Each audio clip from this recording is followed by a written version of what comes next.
Dans cette vidéo, on va traiter la partie danger de la vitesse et sécurité routière. C'est la dernière partie du cours mouvement et vitesse.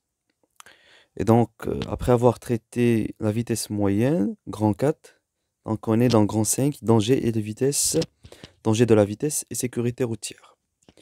Alors, les accidents sont souvent causés par l'excès de la vitesse et le non-respect du code de la route par des conducteurs. Premièrement, distance d'arrêt, DA.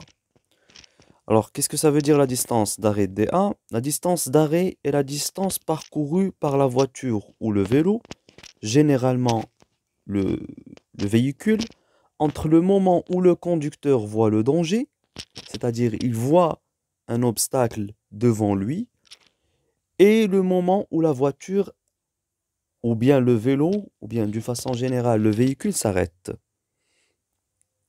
Et donc, cette distance d'arrêt, on l'exprime de la façon suivante, dA est égal à dr plus df.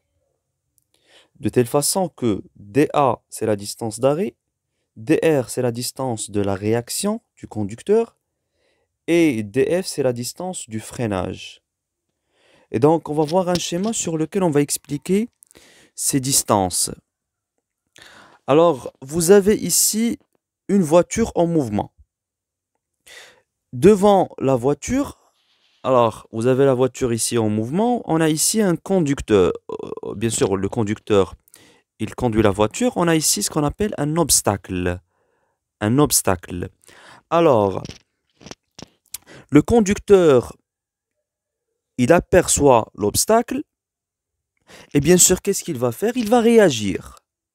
Entre le moment où le conducteur, bien sûr, il va apercevoir l'obstacle, c'est-à-dire il va voir l'obstacle, et il va commencer à freiner. Cette distance parcourue par la voiture, ça s'appelle la distance de freinage. Et entre le moment où le conducteur commence à freiner et le moment où la voiture s'arrête, ça s'appelle une distance de freinage. Et bien sûr, la somme des deux distances, c'est la distance d'arrêt. Je reprends. Le conducteur aperçoit l'obstacle et donc la distance entre le moment où le conducteur aperçoit l'obstacle et le moment où le conducteur commence à freiner, ça s'appelle la distance de réaction. Puis, lorsque le conducteur il commence à freiner, cette distance-là, entre le moment où le conducteur commence à freiner et le véhicule s'arrête, ça s'appelle la distance de freinage.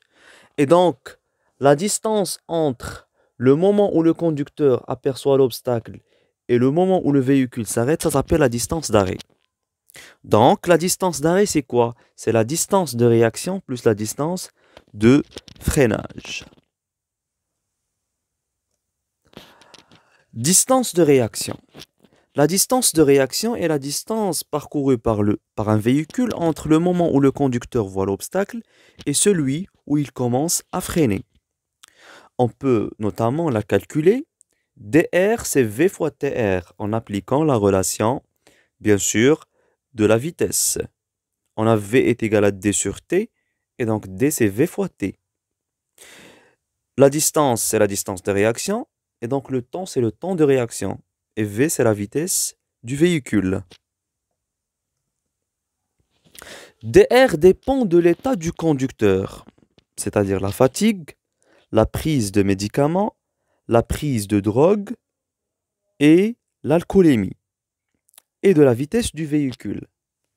Ça veut dire que cette distance de réaction, elle dépend de l'état du conducteur. Le temps de réaction dépend des réflexes du conducteur et de son intention. Généralement, dans le cas normal, elle vaut 1 seconde.